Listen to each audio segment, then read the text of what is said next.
Evangelho de Jesus Cristo segundo São Lucas. Glória a vós, Senhor. Quando se completaram os dias para a purificação da mãe e do filho, conforme a lei de Moisés, Maria e José levaram Jesus a Jerusalém, a fim de apresentá-lo ao Senhor. Conforme está escrito na lei do Senhor, todo primogênito do sexo masculino deve ser consagrado ao Senhor. Foram também oferecer o sacrifício, um par de rolas ou 2 pombinhos, conforme está ordenado na lei do Senhor. Em Jerusalém havia um homem chamado Simeão, o qual era justo e piedoso, e esperava a consolação do povo de Israel. O Espírito Santo estava com ele e lhe havia anunciado que não morreria antes de ver o Messias que vem do Senhor. Movido pelo Espírito Santo, Simeão foi ao templo. Quando os pais trouxeram o menino Jesus para cumprir o que a lei ordenava, Simeão tomou o menino nos braços, bendisse a Deus. Agora, Senhor, conforme a tua promessa, podes deixar teu servo em paz, porque meus olhos viram a tua salvação, que preparaste diante de todos os povos, luz para iluminar as nações e glória do teu povo Israel. O pai e a mãe de Jesus estavam admirados com o que diziam a respeito dele. Simeão os abençoou e disse a Maria, mãe de Jesus: esse menino vai ser causa tanto de queda como de reerguimento para muitos em Israel. Ele será um sinal de contradição. Assim serão revelados os pensamentos de muitos corações. Quanto a ti, uma espada te transpassará a alma. Havia também uma profetisa chamada Ana, filha de Fanuel, da tribo de Assé. Era de idade muito avançada. Quando jovem, tinha sido casada e vivera 7 anos com o marido. Depois ficara viúva e agora já estava com 84 anos. Não saía do templo dia e noite servindo a Deus com jejuns e orações. Ana chegou nesse momento e pôs-se a louvar a Deus e a falar do menino a todos que esperavam a libertação de Jerusalém. Depois de cumprir tudo, conforme a lei do Senhor, voltaram a Galiléia para Nazaré, sua cidade. O menino crescia e tornava-se forte, cheio de sabedoria, e a graça de Deus estava com ele. Palavra da salvação. Glória a vós, Senhor. Queridos irmãos, hoje nós celebramos com muita alegria a festa da Sagrada Família, Jesus, Maria e José.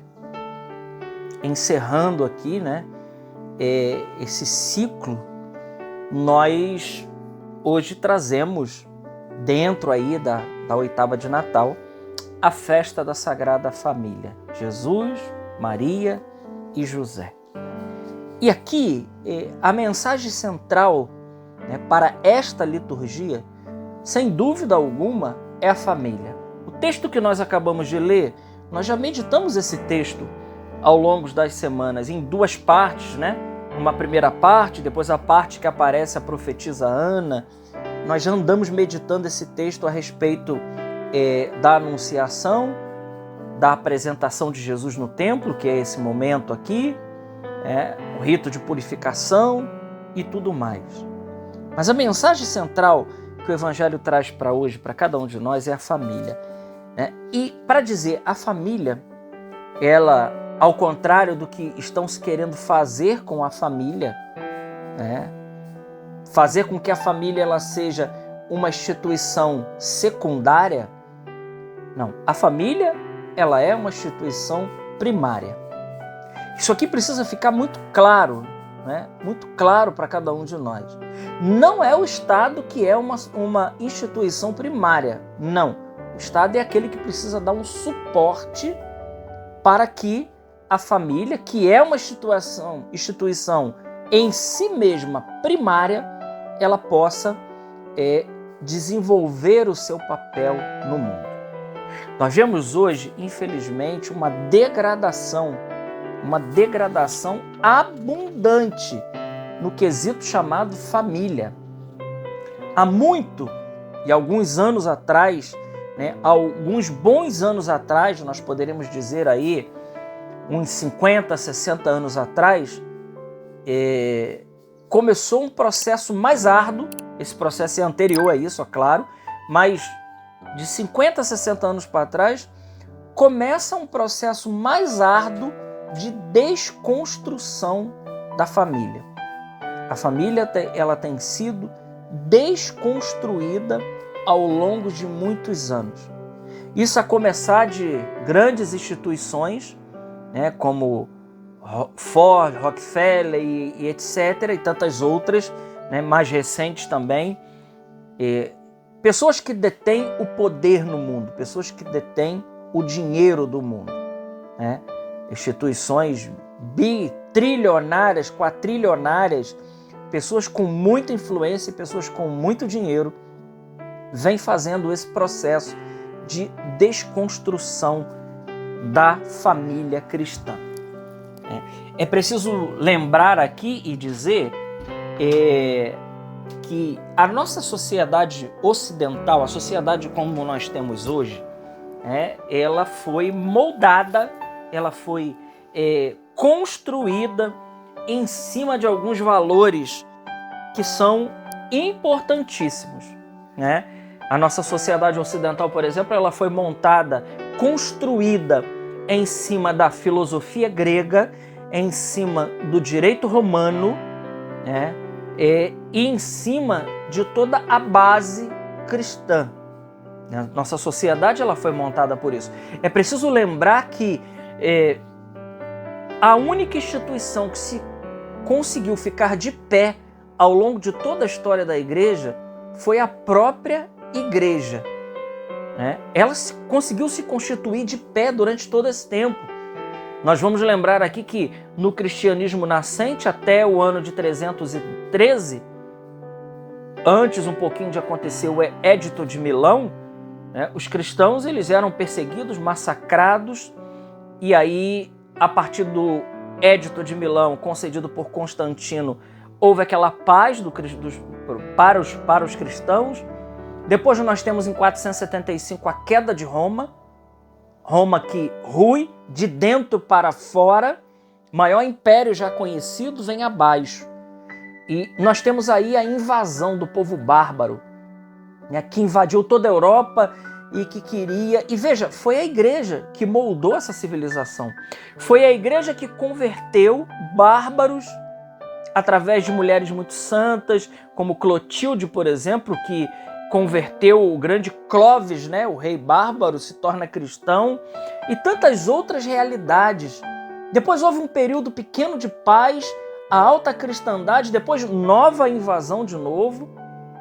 E a igreja, durante todo esse tempo, depois o cisma do Oriente e do Ocidente, em 1054, depois o grande cisma protestante em 1517 com Martim Lutero, e a igreja continua, apesar de tudo isso, de pé, porque foi ela que moldou a civilização que nós temos hoje.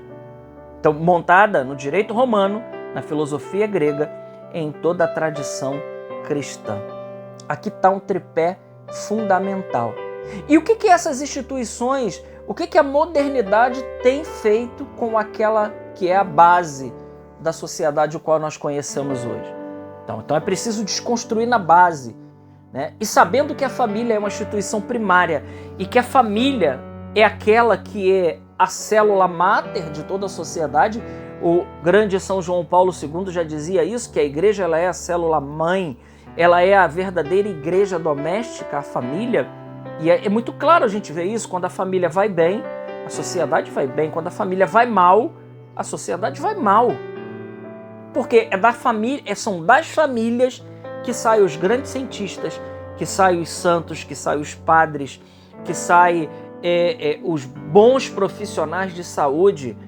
Não vem assim, não brota, não dá num campo, não é uma semente que você joga no quintal e no outro dia tem lá um pé de cientista. Não é assim que funciona. É de dentro de grandes famílias, estruturadas, com valores fixos, montada em cima de uma base, em cima de uma rocha, de um alicerce. É daí que a gente tem uma boa e bela sociedade. Ora, sabendo disso, quando se quer mudar esse paradigma, então precisa se acabar com as células primárias. E no caso aqui, a família está em jogo. Todo o trabalho que nós estamos vendo hoje né, de união homoafetivas, de pessoas do mesmo sexo, de ideologia de gênero, né, de tantas outras realidades, o divórcio e tantas outras que nós estamos vendo como uma afronta à desconstrução da pessoa, da mulher, por exemplo, que é a matriarca da casa, né, se desconstrói a mulher e a gente vê isso na cara. Se você conversa com uma mulher hoje, ela quer ser tudo, menos desenvolver aquele papel primário para o qual Deus pensou a mulher.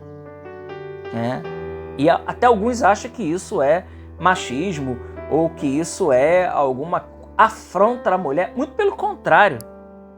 A mulher tem uma dignidade imensa, mas dizer que a mulher ela é igual ao homem, isso daí é ir contra, inclusive, as leis naturais, né? A mulher não é igual ao homem.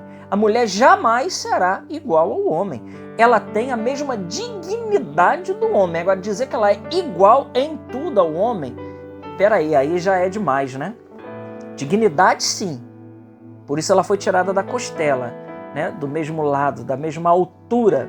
Tem a mesma dignidade, mas não é a mesma coisa. Então, se desconstrói a família também pela base. Roma caiu porque ela foi desconstruída de dentro para fora. A família também tem ruído porque ela tem sido desconstruída, colocando outros valores, colocando outras coisas, né? Hoje, por exemplo, nós temos os entretenimentos, que não dá mais tempo para a pessoa fazer mais nada, né? Nós temos os contravalores, nós temos os programas que estão aí afrontando a família o tempo todo, e os cristãos, as pessoas de boa vontade desse mundo passam o dia bebendo desses venenos que estão desconstruindo a família, uma sociedade programada para ir desconstruindo pouco a pouco a família, segundo aquilo que Deus tinha pensado a respeito da família. E meus irmãos, quando isso acontece, um grande desastre acontece no nosso meio. Hoje, na festa da Sagrada Família, nós precisamos pedir muito a Jesus, Maria e José, esse que é o exemplo, modelo de uma família cristã. O modelo da família pensada por Deus não é os modelos que a sociedade nos coloca hoje. Tenho isso bem claro. O modelo que Deus pensou é o modelo pai, mãe e filhos. Ao modelo da Sagrada Família de Nazaré. Não estaria ali Jesus e Ivo ou qualquer outra coisa e ali uma criança no meio. Não. É José, Maria e Jesus. Um varão, uma mulher e o seu filho. Esse é o modelo que Jesus pensou, que Deus pensou para cada um de nós. E como nós precisamos resgatar a família segundo a qual Deus pensou para cada um de nós. Peçamos a Deus hoje, meus queridos, que a gente tenha coragem de viver e testemunhar a família segundo os planos de Deus. Glória ao Pai, ao Filho e ao Espírito Santo, como era no princípio, agora e sempre. Amém. Salve Maria Imaculada.